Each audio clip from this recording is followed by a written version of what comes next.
Dalam satu nasihat sahabat dikatakan al-mukhlisuna hum masabihul huda. Orang-orang yang ikhlas itu adalah pelita-pelita hidayah. Itu betul malaikat. Jadi di negeri kita ini yang membawa Islam itu dulu orang-orang mukhlisin ini. Orang-orang yang kalau malam itu jarang tidur, nangis kepada Allah. Kalau siang jarang makan karena puasa. Mereka bergerak dari kampung ke kampung, surat sembunyi-sembunyi. Ceritanya Wali Songo itu kalau musyawarah aja di gua-gua, nggak ada orang tahu. Ngerti-ngerti keluarganya Brawijaya sudah pada masuk Islam. Anak-anaknya Raja Jawa sudah pada masuk Islam. Kerja yang senyap-senyap, tapi terus-menerus dengan penuh keikhlasan. Dimulaikan Allah SWT. Itulah yang saya cita-citakan, saya pikirkan ya. Alumni yang macam-macam keadaannya itu. Mereka dengan senyap-senyap, dengan sungguh-sungguh, dengan nangis pada waktu malam, menghidupkan keagama di suraunya, di kantornya, di pasarnya, di rumahnya, mendidik umat supaya umat ini tetap di jalan Ahlus Sunnah wal Jamaah, jalannya Nabi dan para sahabat, jalannya para a'immah. Ini yang kita pikirkan. Jangan kita ini suka hal-hal yang rame-rame, tapi yang kerja ini yang penting. Seperti orang punya anak itu, orang Indonesia itu punya anak berapa? 200 juta lebih. Tapi mereka kerjanya senyap-senyap. Ngerti-ngerti punya anak aja, punya anak lagi. Nggak ada orang tahu itu. Lah kita ingin perjuangan tuh seperti itu. Ini mudahnya gitu. Kelihatannya sepi-sepi saja, tahu-tahu agama hidup di mana-mana. Gitu. Agama hidup di mana-mana. Karena perjuangannya digerakkan dengan keikhlasan, dengan wara', dengan istiqomah, dengan tangisan pada waktu malam. Nah, ini namanya barokah. Jadi barokah itu dimulaikan Allah Ta'ala, sumbernya kalau orang itu punya ta'aluk kepada Allah, bergantung kepada Allah. Lah termasuk supaya orang itu bisa bergantung kepada Allah, wirid-wiridnya itu dijaga. Terutama ayatul khirzi itu dijaga. Karena itu ayatul khirzi itu ya, sekarang itu oleh anak-anak sudah ditulis fadilah ayatul khirzi. Itu di warung depan tuh ada itu. Ini yang alumni lama itu dulu kalau Romo Kiai Mahmud itu kalau ada orang tanya fadilah itu dimarahi. Orang yakin loh tekok-tekok barangnya. Wes diamalin kena engko suruh dhewe. Nah, itu kalau kiai dulu gitu, enggak diceritakan fadilah-fadilah.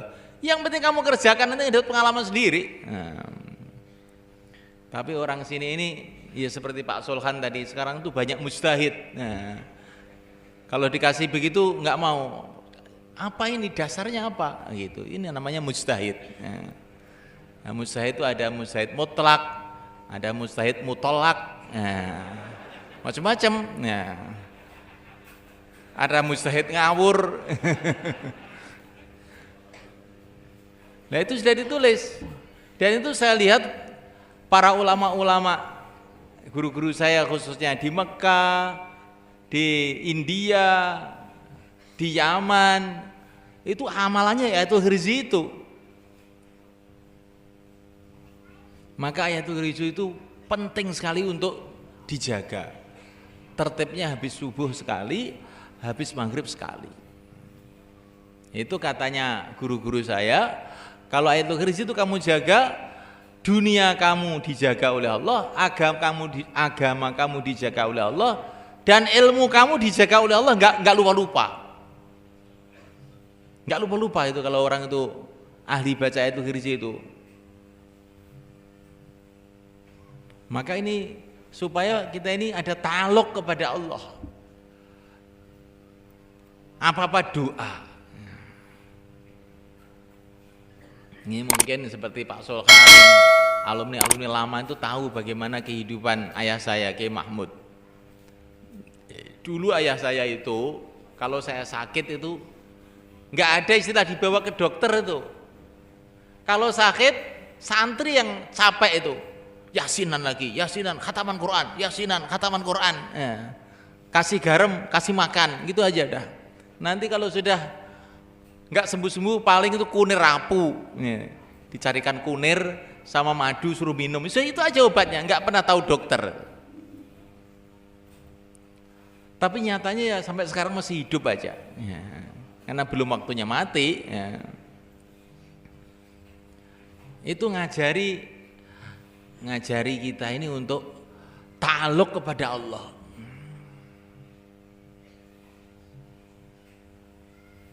Ini mulaikan Allah Subhanahu wa taala. Zikir, wirid, doa-doa sunnah perlu dihafalin supaya kita tidak menjadi orang ghaflah. Masuk masjid doa Allahumma shalli wa sallim ala sayyidina Muhammad wa ala alihi waftah li abwaaba rahmatik. Kalau keluar waftah li abwaaba fadlik. Insya Allah nanti masuk masjid dapat kebaikan, keluar masjid dapat kebaikan. Masuk rumah, Allahumma inni as'aluka khairul maulij wa khairul makhraj. Ucapkan salam, keluar rumah, bismillah, tawakkaltu ala Allah, la haula wa la quwata illa billah. Insya Allah kalau anak-anak kita bacain doa ini, kita suruh doa seperti itu, nggak akan sampai kena pengaruh-pengaruh fitnah-fitnah zaman yang tidak karu-karuan itu. Setiap keluar rumah harus baca bismillah, tawakkaltu 'ala Allah, la haula wala quwata illa billah. Maka malaikat mengatakan hudita wa kufita, kamu dapat hidayah dan dicukupi oleh Allah. Nggak akan teler di pinggir jalan insyaallah. Masuk rumah begitu, Allahumma inni as'aluka khairul maulid, khairul makhraj. Insya Allah tidak akan berantem dengan istrinya di rumah. Rumah itu jadi baik, ucapkan salam. Tapi kalau memang sudah takdirnya itu takdir mau berantem, itu masuk rumah ya lupa doanya itu, tahu-tahu berantem. Sebetulnya salah kamu sendiri, doanya lupa. Nah, mulaikan Allah Subhanahu wa taala. Masuk kampung ada doanya, keluar kampung ada doanya, naik kendaraan subhanalladzi sakhkhara lana hadza wa ma kunna lahu muqrinin. Turun kendaraan Allahumma anzilni munzalan mubaraka wa anta khairul munzilin. Insyaallah nanti naik ya baik, turun ya baik, barokah hidupnya itu.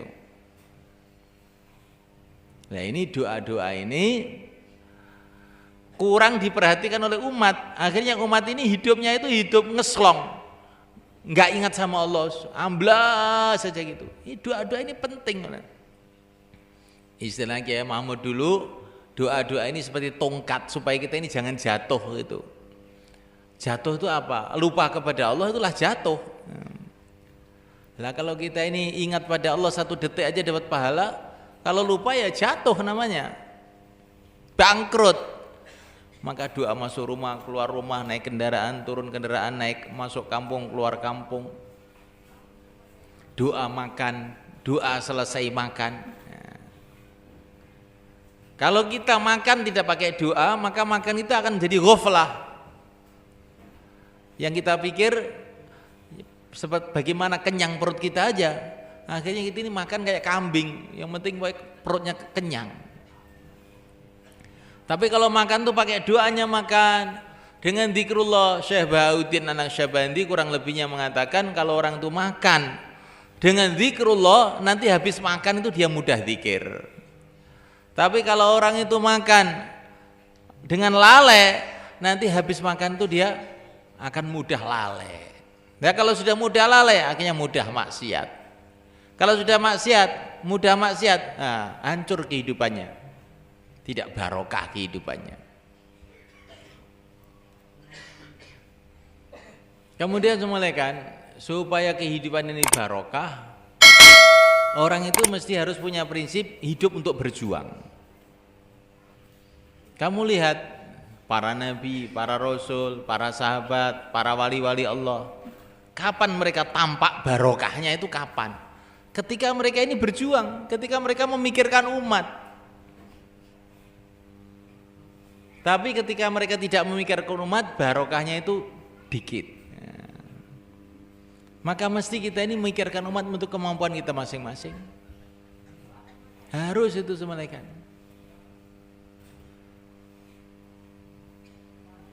Sering saya cerita bagaimana tongkatnya Nabi Musa.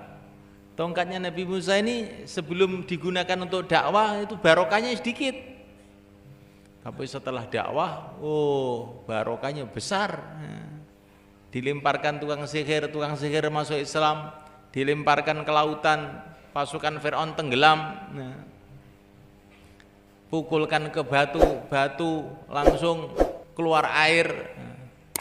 Barokahnya besar. Kapan? Ketika digunakan untuk perjuangan, digunakan untuk taat kepada Allah. Kalau hidup kita ini hidup taat, digunakan untuk taat kepada Allah, barokahnya itu besar. Kemudian mulaikan supaya hidup kita ini barokah, kita ini harus punya hubungan silsilah dengan orang-orang yang barokah.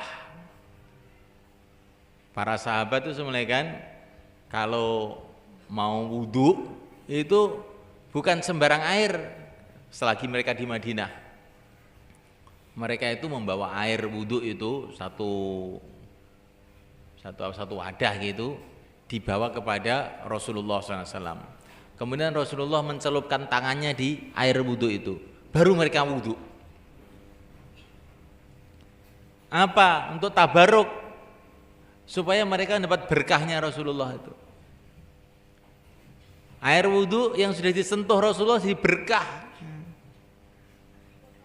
Rasulullah menyentuh air wudhu, kemudian para sahabat menyentuh air yang disentuh oleh Rasulullah. Tidak nyentuh Rasulullah, nyentuh air yang disentuh Rasulullah. Nah kita ini begitu juga. Kalau kita ini sambung dengan guru-guru kita, guru-guru kita sambung dengan gurunya lagi, sambung dengan gurunya lagi, sambung dengan gurunya lagi, sambung dengan Rasulullah. Kalau kita ini nyambung dengan guru-guru kita, maka nanti ada berkahnya itu. Berkah itu apa? Ini kebaikan yang tidak bisa diukur oleh otak manusia ini, ghaib ini, barokah ini. Maka semulaikan sistem-sistem pendidikan sekarang ini orang tuh dijauhkan dari silsilah ini. Pendidikan sekolahan itu semulaikan. Silsilahnya itu dengan kantor, bukan silsilahnya dengan guru-gurunya sampai Rasulullah itu nggak ada. Kalaupun ada itu gara-gara ya mungkin guru-gurunya ada yang mantan pesantren atau bagaimana begitu. Tapi aslinya nggak ada itu. Sistem silsilah itu sudah nggak ada. Sampai di sekolahan-sekolahan qiraat, madrasah qiraah di Madinah yang dikelola orang-orang Wahabi itu zaman dulunya awal-awalnya, karena dulu masih ulama-ulama awal, mereka punya silsilah qiraatnya itu, silsilah bacaannya semua. Tapi sekarang itu setan datang sama orang-orang Wahabi itu. Gak sah silsilahan. Quran ki mutawatir, gak sah silsilahan. Akhirnya apa? Barokahnya jadi kurang. Orang itu nggak ada sambung dengan orang-orang sebelumnya, akhirnya jadi seenaknya sendiri hidupnya itu. Maka sekarang meningkat lagi nih, Pak Solhan tahu tuh. Maka dari IAIN dikirim sekolah ke Kanada, belajar agama di Kanada, belajar agama di Chicago. Terus piye? Silsilah opo? Silsilah tuh ahli nar. Nah itu, ini sistem yang lembut sekali yang dibuat oleh orang-orang yang ingin merusak masyarakat Islam itu. Biar mereka ini nggak punya akar lagi. Lah kalau pohon tuh nggak punya akar semuanya kan, ya itu akan lama ambruk, nggak punya akar. Lah akar daripada agama ini adalah Rasulullah, para sahabat, ulama-ulama yang dulu, para aulia, itulah akarnya agama. Kalau itu tidak kita pegang, ambruk. Maka kita dalam waktu sholat suruh menguatkan akar itu. Assalamu alayka ayyuhan nabi. Salam bulat engkau hai baginda Nabi. Ini kita ini dibikin dekat dengan Rasulullah SAW waktu sholat. Salam buat engkau hai baginda Nabi. Khitab langsung, berbicara langsung dengan Rasulullah SAW. Jangan kita ini merasa jauh dengan Rasulullah, merasa dekat itu. Assalamu alayka ayyuhan nabi. Dulu ada seorang ulama namanya Syekh Husain Al-Madani. Itu gurunya Syekh Ilyas yang gerak-gerakkan kurut itu loh. Itu kalau dia sholat, Assalamu alayka ayyuhan nabi, langsung mendengar suara dari Rasulullah di kuburnya. Waalaikumsalam warahmatullah. Kamu tidak bisa mendengar, tapi yakini bahwa Rasulullah menjawab kamu. Kita nggak bisa dengar karena telinga kita ini sudah terlalu banyak HP, ya, sehingga kopoen. Ya. Nggak apa-apa, nggak dengar nggak apa-apa. Yang penting pokoknya Rasulullah mesti jawab. Karena jawab salam itu wajib hukumnya. Nggak mungkin Rasulullah nggak jawab, tuh nggak mungkin, mesti jawab. Cuman karena kuping kita ini kotor nggak bisa dengar, tapi yakini Rasulullah sudah jawab. Assalamu alayka ayyuhan nabi. Kanjeng Nabi mesti jawab waalaikumsalam. Terus kita disambung kepada seluruh umat. Assalamu alayna. Salam buat kita semua umat Islam. Wa ala ibadillahis sholihin, dan atas orang-orang soleh secara khusus. Nah, kita disuruh sambung dengan orang-orang soleh dalam sholat itu. Karena ini sambungnya orang baik, sambung dengan orang baik menjadikan kebaikan. Almar'u ma'aman ahabba. Kalau sambung dengan orang yang nggak baik, ya jadinya jadi tidak baik. Nah, mulai kan Allah Ta'ala, para sahabat, apa definisinya sahabat? Kalau dalam kitab-kitab usulul hadis itu, mustalah hadis, sahabat itu adalah orang yang pernah melihat Nabi dalam keadaan beriman. Di sahabat itu jadi sahabat itu gara-gara dia ini melihat Nabi dalam keadaan beriman. Bukan sahabat itu adalah orang yang hafid Quran, bukan. Hafid Quran di Temboro banyak. Sahabat itu orang yang sudah begini, bukan. Sahabat itu orang yang pernah melihat Nabi dalam keadaan iman, walaupun cuma 1 menit.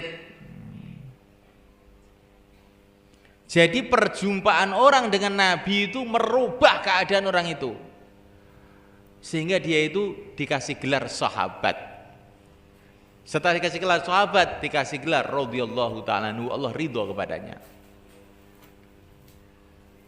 Ini bukan berarti ngapalin Quran nggak ada nilainya, itu lain lagi. Tapi bukan sahabat. Nah, sahabat itu ada yang hafid Quran, ada yang tidak, ada yang ahli ilmu, ada yang tidak, macam-macam keadaannya. Tapi semua karena pernah melihat Nabi, maka menjadi sahabat. Nah, dapat ridho Allah. Ini kalau Nabi ini sudah wajar, memang Nabi ini sumber segala hidayah. Nah, memang perjumpaan dengan Nabi itu perkara yang luar biasa. Orang mimpi jumpa Nabi aja, mimpi tok aja sudah menunjukkan dia ini beruntung, apalagi jumpa langsung. Nah, muliakan Allah Subhanahu wa taala.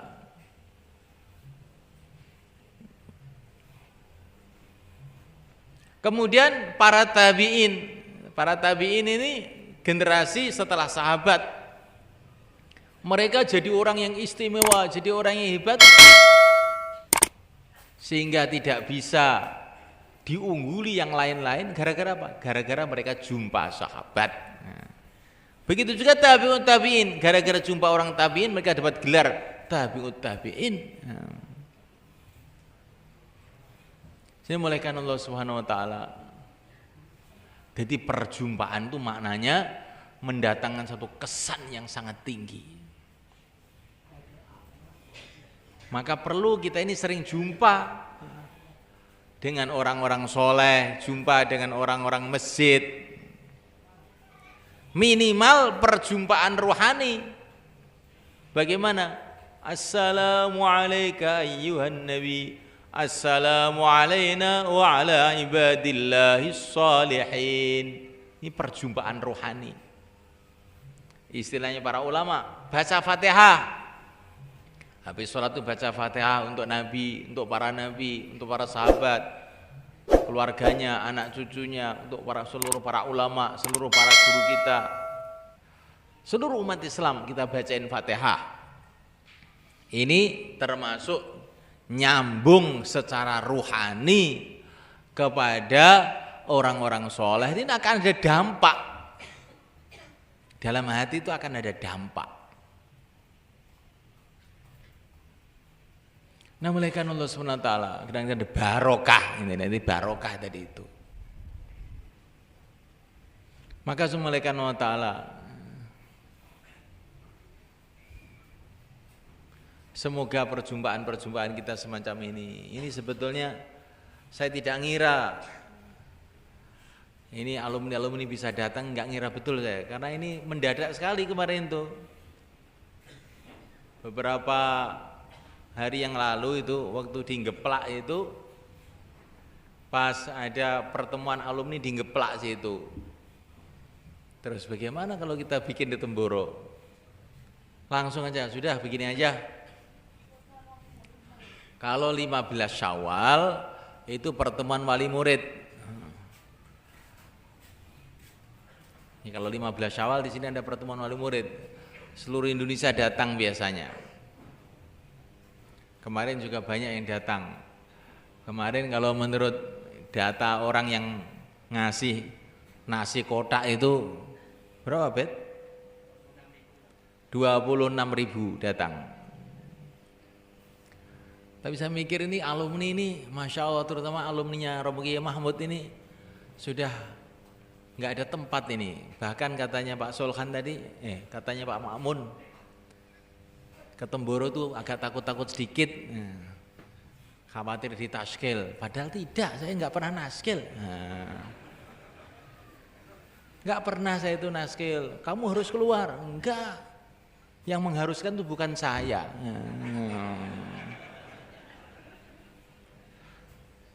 Kamu mikir sendiri toh, ini kalau umat yang pececeran di mana-mana itu tidak didatangi, terus didatangi orang Nasrani, Yahudi, akhirnya musuhi agama itu, terus apa kamu seneng?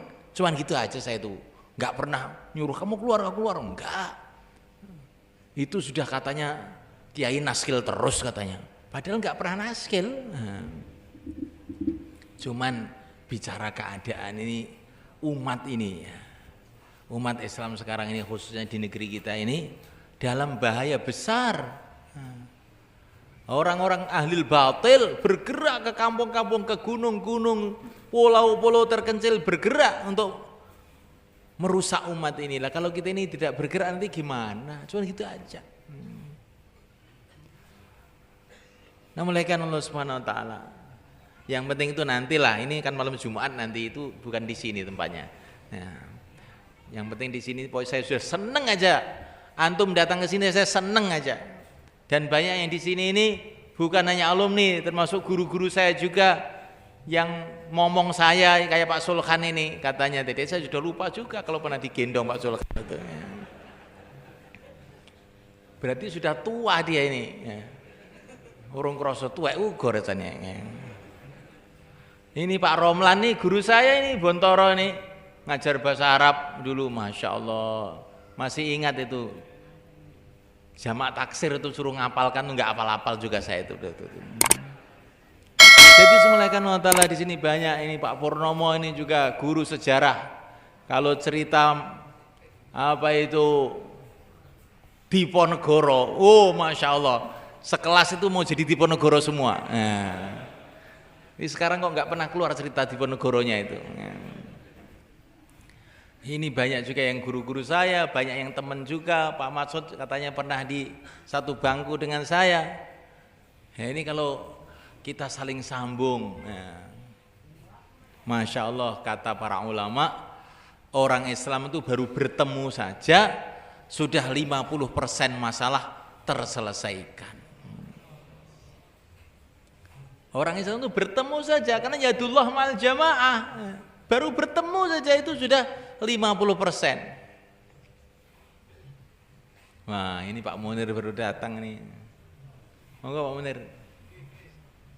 Jane kayak nyambut sama no. Niki sepuh-sepuhe.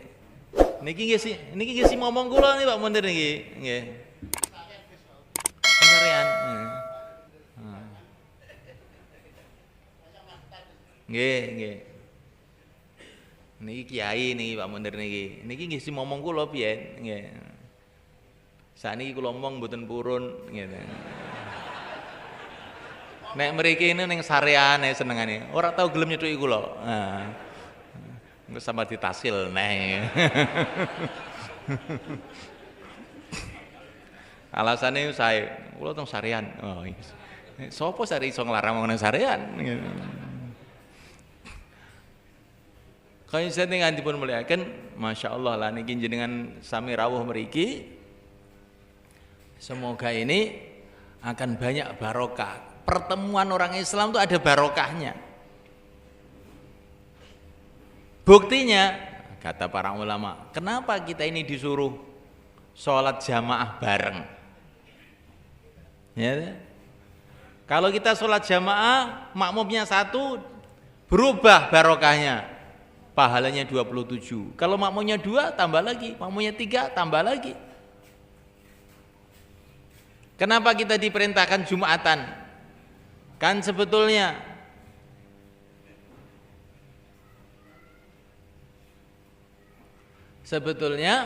namanya sholat menghadap pada Allah sendirian di dalam kamar pun nggak bisa.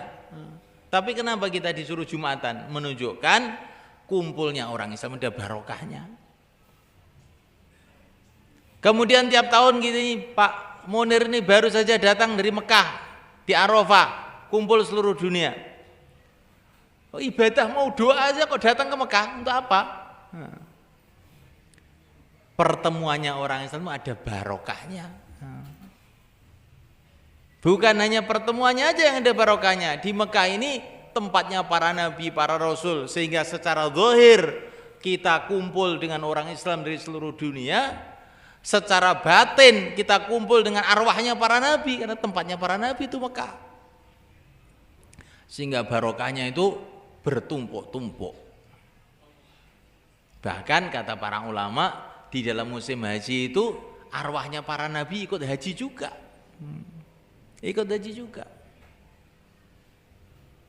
Rasulullah itu tawaf di sekitar Ka'bah, Nabi Isa turun ikut tawaf. Katanya para wali kalau hari Jumat itu Nabi Khadir juga sholatnya di sana. Ya ini semulaikan Allah Ta'ala.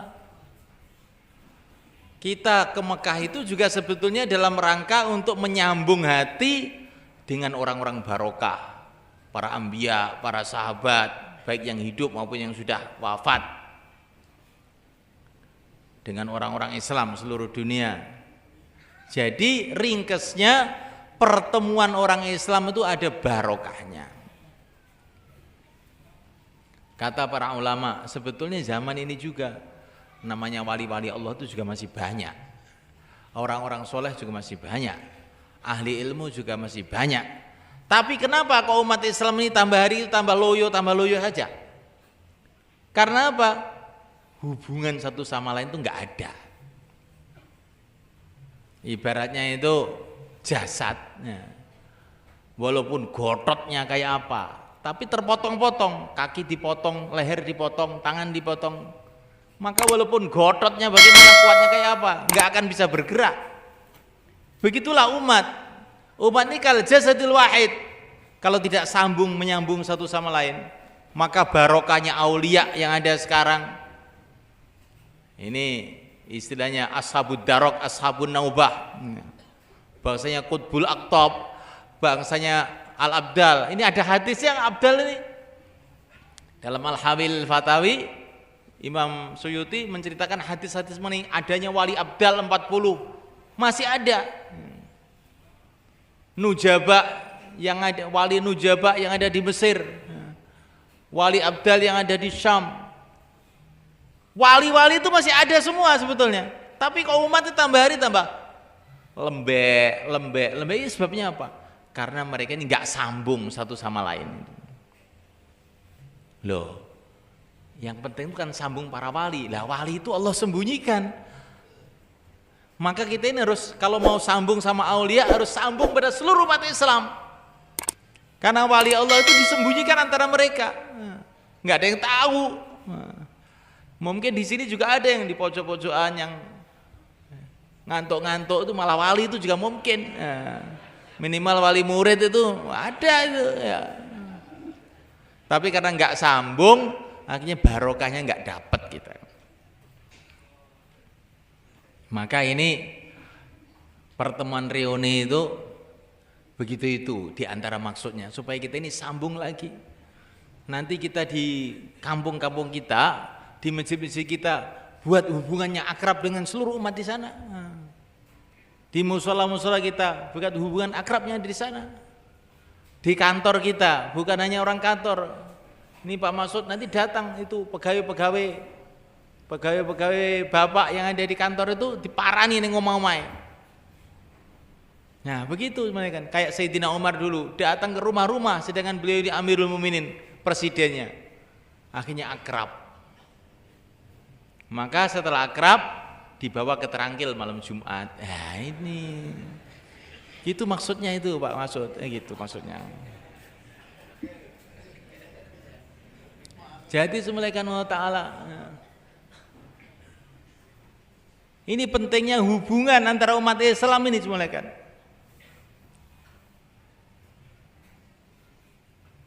Umat Islam ini semulaikan sekarang ini dalam bahaya besar. Bahaya yang paling besar apa? Dicincang-cincang, dipotong-potong oleh orang ahli batil ini hubungannya satu sama lain. Keilmuan dipotong hubungannya, nggak ada lagi silsilah. Zikir nggak pakai silsilah, ilmu nggak pakai silsilah. Nah, itu nanti terpotong hubungan dengan orang-orang dulu jadinya. Terus dalam masyarakat juga terpotong-potong. Ini pegawai negeri, ini petani, ini pejabat sudah sendiri-sendiri.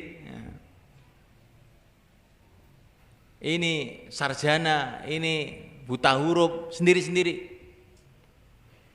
Maka bagaimana cara mengumpulkannya? Paling tepat untuk mengumpulkannya itu masjid. Masjid itu yang profesor, yang doktor, yang tamat SD, yang buta huruf bisa kumpul satu. Umat Rasulullah SAW, hamba Allah Subhanahu Wa Taala. Maka barokahnya orang yang macam-macam tadi akan mengena umat ini gara-gara kumpul di masjid itu. Maka pertemuan kita yang ada sekarang ini pertemuan awal, ya, pertemuan awal untuk kita. Kita ingin terus bikin pertemuan terus sehingga umat ini kembali ngumpul lagi. Zaman dulu, zaman Rasulullah, umat Islam seluruh alam menyatu jadi satu. Zaman Khulafaur Rasyidin begitu juga. Nah sekarang kita ini lari ke sana, lari ke sini. Ayo kumpul. Supaya barokahnya orang-orang soleh di kalangan umat ini jadi datang. Kemudian mulai kan, ini datang ke sini nih, kamu datang ke sini ziarah ke Romo Kiai Mahmud dan sebagainya, ini juga penting mulai kan. Pentingnya gimana?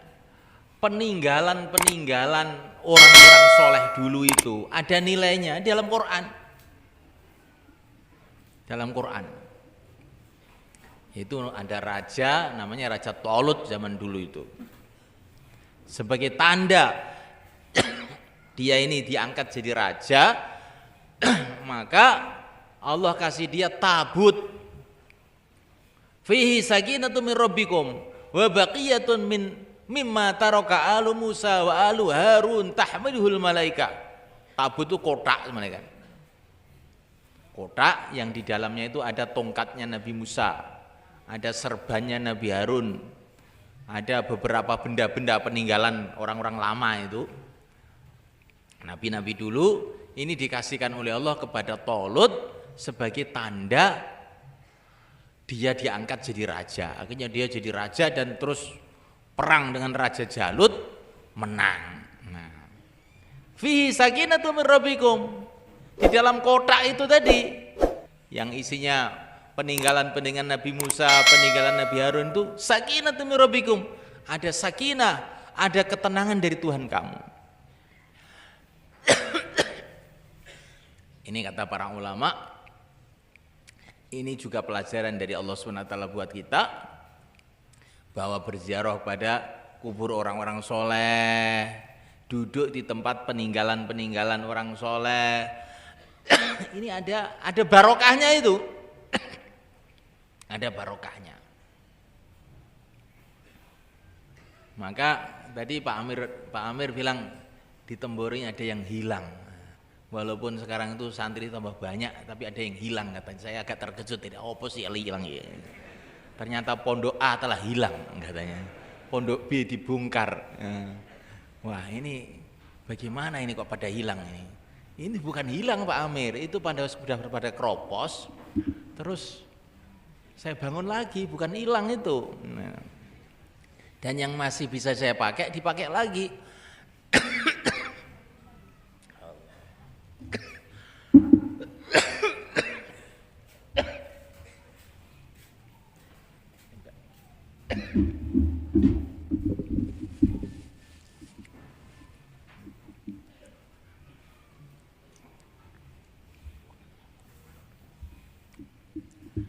Hadini mulaikan Allah Ta'ala wa wa bisabkin haizun tafdila mustaujibun thana'iyal jamila. Apapun kebaikan-kebaikan yang sekarang terjadi di Al-Fatah ini atau di mana-mana saja, ini ya termasuk barokahnya antum yang lama-lama ini. Walaupun yang lama-lama itu dulu mungkin tidak, ngajinya tidak seperti yang sekarang Pak Sulhan. Betul itu Pak Sulhan. Yang sekarang itu banyak yang hafid Quran, yang dulu kan nggak ada ya. Tapi hafid Quran yang sekarang ini barokahnya orang-orang yang dulu cuma baca Quran aja nggak hafid kayak Pak Sulhan itu ya. Insya Allah mulai kan. Dulu ngaji Bukhari itu cuma beberapa hadis, sebab itu ya nggak pernah diterangkan sama Romo Kiai itu, wis ngaji apa gitu ada. Ya. Sekarang itu anak-anak di sini banyak yang hafid Bukhari. Nah, tetapi walaupun bagaimanapun keadaannya sekarang ini barokahnya yang dulu, barangkali barokahnya yang yasinan dulu, barokahnya Pak Nur Samsi yang baca hizib di lapangan itu masih sepi itu dulu malam. Pak Nur Samsi ada nggak ini ya? Ada. Nah, itu kalau dulu saya ditugasan sama Romo Kiai baca hizib di lapangan itu, sama baca lawang jalna, ngundang santri. Baca lawang jalna 41 kali ngadep barat, utara, selatan. Nanti kan santri pada datang. Waktu itu sepi, malam itu ketakutan ke situ, khawatir ada gendruwo. Tapi sekarang itu penuh itu, nggak cukup tempatnya. Ya itu kelihatannya itu datangnya sekarang nih dungoni Pak Nur Samsi biyen niku jane asline. Maka itu orang beramal itu yakini satu saat mesti akan ada manfaatnya. Nabiullah Ibrahim alaihissalam berdoa di Mekah, Rabbana bab'ats fihim rasulan minhum yatlu alaihim ayatik. Ya Allah, kirimlah di Mekah ini seorang nabi, seorang rasul yang akan membaca ayat-ayat-Mu. Tetapi ini dengan Nabi Ismail, pada zaman Nabi Ismail beliau doa, tapi nggak ada nabi, nggak ada rasul dikirim. Setelah sekian lama ribuan tahun dikirimlah yang mulia Nabi Agung Muhammad SAW di Makkah Al-Mukarramah. Maka baginda Nabi mengatakan, ana da'watu Ibrahim, aku ini adalah hasil doanya Ibrahim ribuan tahun yang lalu itu.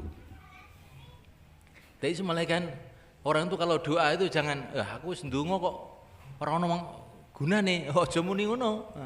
Kuwi jenenge suudzon karo pangeran iki. Kita doa satu saat nanti akan ada barokahnya. Satu saat akan ada barokahnya. Enggak tahu setelah kita mati, mungkin setelah cucu kita, mungkin setelah kapan enggak tahu. Nanti doa kita itu tidak akan dilupakan oleh Allah. Akan ada barokahnya, maka banyak doa. Itu ayah saya itu cerita sama saya. Dulu ketika Mbah Haji Sidik, ayahnya ayah saya, itu di Mekah, dia melihat orang-orang pada ngapalin Quran di dekat Masjidil Haram. Masih zaman Syarif Husain, sebelum ada Wahabi itu, semua pakai surban semua. Dan itu kalau masuk kelas itu bukan pakai lonceng, itu orang sana nggak mau lonceng, lonceng itu Yahudi. Kalau masuk kelas itu pakai meriam, kelur gitu. Kalau keluar jamnya habis itu juga pakai meriam lagi, kelur itu baru keluar. Zaman itu tahun nggak tahu tahun berapa itu. Maka Mbah Haji Sidik itu, masya Allah, kalau di Temboro ada pondok ngapalin Quran itu kayak apa senangnya saya. Cita-citanya itu sudah 100 tahun yang lalu. Mbah Haji Sidik juga tidak hafal Quran. Anaknya sampai Kiai Mahmud juga nggak hafal. Ayah saya itu usaha ngapalin Quran itu sudah banyak. Banyak beberapa juz dihafalin, tapi senantiasa nggak bisa khatam itu. Nggak ada temennya. Ya. Tapi sampai cucunya sudah banyak yang hafid Quran.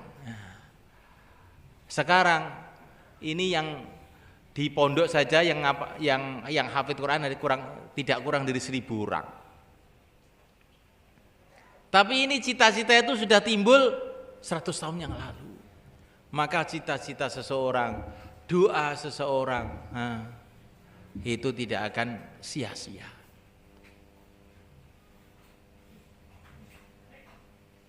Itu kamu tahu jembatan yang ada di depan Masjid Trangkil itu, markas. Itu dulu yang bangun itu Pak Ahmad Sodik. Ahmad Sodik itu lurah Temboro, adiknya ayah saya. Ketika bangun itu, ayah saya itu sudah mikir, ini kita bangun di sini, kita bikin masjid di sini nanti. Begitu. Dan kali ini kita bendung, nanti biar anak-anak bisa berenang di sini. Katanya saya itu. Lah kok sekarang jadi masjid betul toh? Dan ini sekarang itu ada beberapa orang mau bendung kali itu, nggak tahu tuh. Pikiran orang 50 tahun yang lalu kok sekarang jadi kenyataan gitu loh. Maka bercita-citalah untuk kebaikan. Baik yang betul-betul baik. Kayak tadi Pak Sulkan bilang, ketika mau bikin perguruan tinggi saya tuh ngaji kono ya apa perguruan tinggi barang, saya bilang gitu. Tapi Pak Sulkan ini nekat, mustahid mutlak ya. Lah wong Kiai Mahmud dulu juga bikin perguruan tinggi, ya wes. Ya wes. Ini padha mustahite. Ya. Si penting 4 bulan enggak apa-apa wis. Ya. Jadi ayah saya itu dulu punya pikiran mau bikin universitas, walaupun akhirnya enggak jadi. Lah kok ya ada muridnya yang akhirnya bikin universitas. Masya Allah, semoga selamat aja gitu. Semoga-moga selamat. Nah. Ayah saya itu dulu senengannya mbotoh lurah. Kalau ada itu orang mau mencalonkan lurah, wis pada datang, entah dibacain apa wiritan untuk bikin lurah. Lah kok sekarang ada murid-muridnya juga yang senengannya mbotoh lurah. Masya Allah. Maka kalau kita ini punya keinginan baik dan karena Allah, itu satu saat keinginan-keinginan baik itu akan Allah munculkan. Begitu juga kalau jelek. Naudzubillah ini. Tenggor pengen elek, kok terus Tenggor malaikat liwat engko eleke ketok akhirnya. Maka ayah saya itu dulu kalau ada santri agak nakal tuh nangis. Ngelus dodo itu. Dia bilang sama saya, "Ron, ngono iki saking eleke kiyaine kok, Ron. Nah, sing salah duduk santri-santri. Aku iki lho sing salah. Karena aku iki jek kotor akhirnya santri ini yang ngono kuwi." Jadi orang-orang dulu tuh tawaduknya itu Masya Allah. Kalau sekarang kalau anak beling, ya yang salah anaknya. Kalau santri beling, ya yang salah santrinya. Kalau kiai-kiai itu dulu tidak. Kalau anaknya beling, yang salah saya ini. Ini mesti dulu saya itu ada belingnya juga, akhirnya turun anaknya. Nah. Akhirnya terus apa? Istighfar, tobat, mujahadah lagi. Akhirnya anaknya jadi baik. Maka kata para ulama, kalau orang itu ingin memperbaiki umat, tapi dasarnya dimulai saya yang harus diperbaiki pertama, maka nanti dia jadi baik, umat jadi baik. Tapi kalau orang itu ingin memperbaiki umat, pikirnya orang lain saja, saya sudah baik, maka nanti umat tidak jadi baik, dia juga tidak akan jadi baik. Maka kita ini pikirannya itu kemerosotan umat itu sebabnya saya. Sekarang itu ada Sunan Ampel gitu, insya Allah umatnya nggak kayak begini. Tapi karena kiainya ini ya kiai duit senengane, ya, akhirnya ya umatnya ya ngono kuwi. Ya. Kiai saiki lho sae kuwi. Nah, kiai saiki. Ya. Gak sak kuwi saiki. Ya. Jadi maka semalakan Allah Ta'ala kita mulai perbaikan itu dengan arahnya itu perbaikan saya. Kalau saya nanti jadi lampu sekeliling saya mesti akan jadi terang benderang. Nah, sudah begitu aja. Ada santri itu datang sekarang ini mulai kan santri-santri yang alumni-alumni baru ini loh. Kan saya galakan untuk bikin pesantren-pesantren di seluruh Indonesia. Ada yang datang ke sini. Saya sudah bikin pesantren sudah 5 tahun pakai santrinya 11. Gimana ini kok nggak berkembang? Oh tidak berkembang itu sebabnya satu, kamu nggak wiridnya nggak kuat.